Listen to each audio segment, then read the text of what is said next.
Oke, Assalamualaikum warahmatullahi wabarakatuh. Perkenalkan, nama saya Arya Ahyar Mulyadi dari Prodi TI dengan mata kuliah proses manufaktur. Saya di sini akan menjelaskan materi tentang proses manufacturing material plastik dan prosesnya.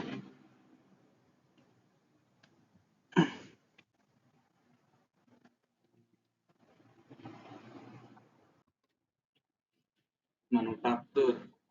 Manufaktur adalah pengelolaan bahan mentah melalui proses kimia dan fisik mengubah tujuan dan tampilan dan bentuk produk akhir.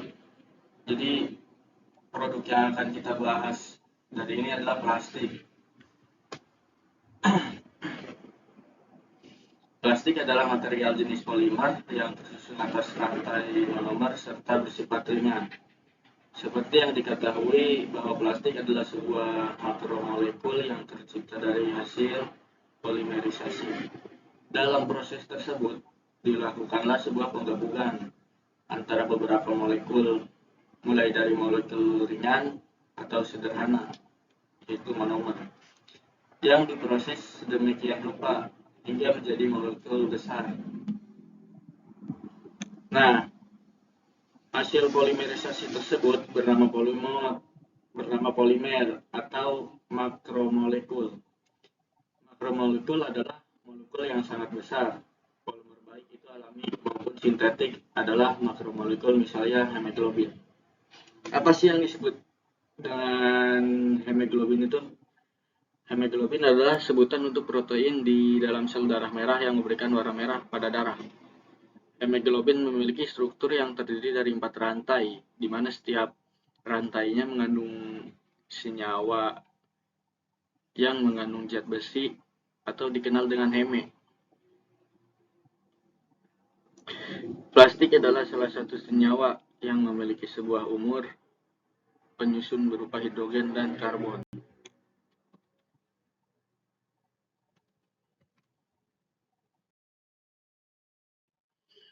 Ini ada sifat-sifat plastik. Sebenarnya ada banyak, cuman yang saya cantumkan cuman 8. Sifat-sifat plastik. Plastik merupakan material yang sering digunakan dalam kehidupan sehari-hari. Hal itu karena sifatnya yang banyak memberikan keuntungan bagi manusia. 1. Kuat tetapi ringan, tidak mudah bereaksi dengan zat kimia seperti udara, asam, dan basa. Tidak bisa menghancurkan air listrik karena dia bersifat isolator. Mudah untuk dibentuk sesuai kebutuhan melalui pemanasan. Umumnya berwarna jernih dan transparan. Dapat diberi warna bersifat plastik, harganya terjangkau atau ekonomis.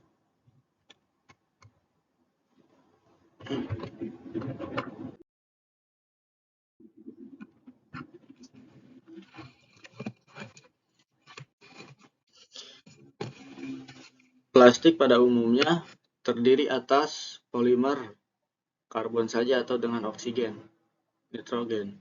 Beberapa di antaranya juga tersusun dari silikon. Polimer adalah kelas zat alami atau sintetis yang terdiri dari molekul sangat besar, yang disebut makromolekul, yang merupakan kelipatan dari unit kimia sederhana yang disebut monomer.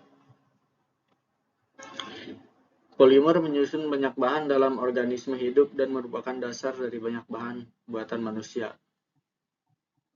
Di sini ada bahan baku plastik.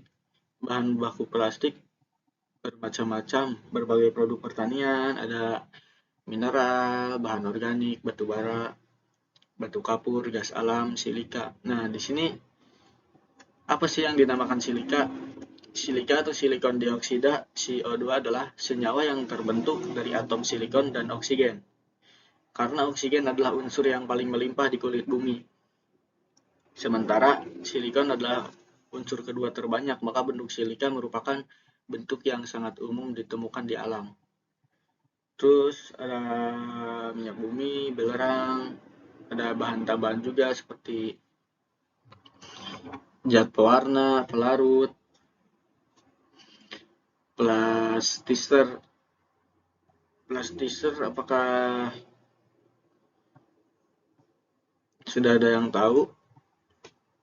Plastiser tersebut berfungsi untuk mengurangi kekakuan polimer sehingga diperoleh lapisan yang elastis dan fleksibel.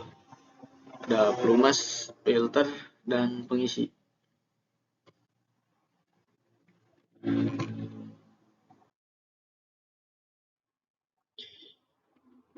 Dari bahan pengisi tersebut ada terbagi beberapa macam seperti bubuk kayu, serbuk logam, serat gelas, kapas, serat grafit.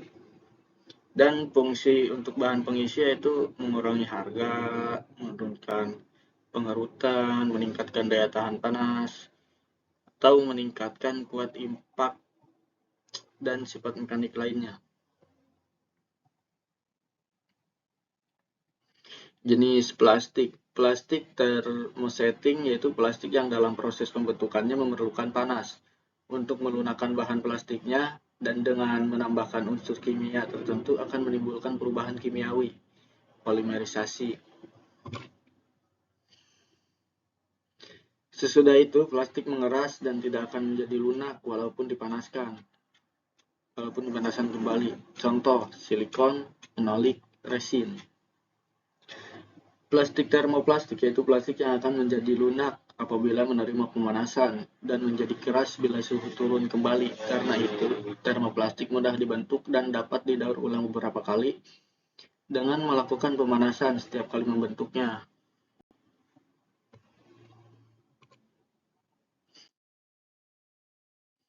Ini ada simbol dari setiap plastik yang digunakan yang sudah tidak asing lagi.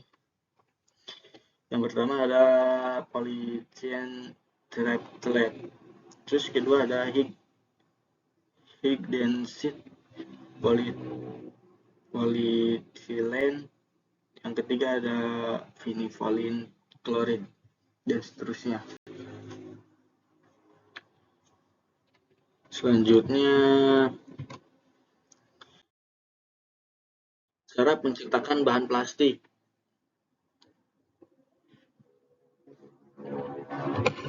Proses menciptakan bahan plastik ada beberapa macam.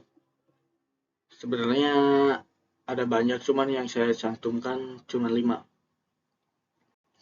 Yang pertama adalah cetak tekan.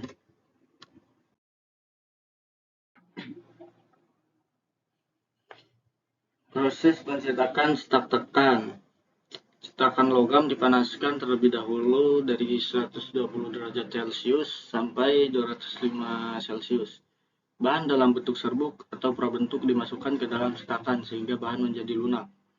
Cetakan ditutup dan plunyer ditekan 07 sampai 55 MPa. Bahan mengalir mengisi rongga cetak. Bahan mengeras, langsung produk jadi. Di sini ada juga dengan metode cetak transfer. Bahan dalam bentuk serbuk atau prabentuk dimasukkan ke ruang pemanas di atas rongga cetakan dan ditekan. Bahan mengalami plastisisasi akibat panas dan tekanan setelah menjadi cair. Kemudian diinjeksikan ke dalam rongga cetakan. Bahan mengalami pengerasan, terus produk jadi.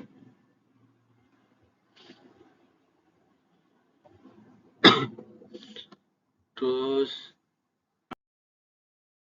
selanjutnya metode dengan cetak rotasi.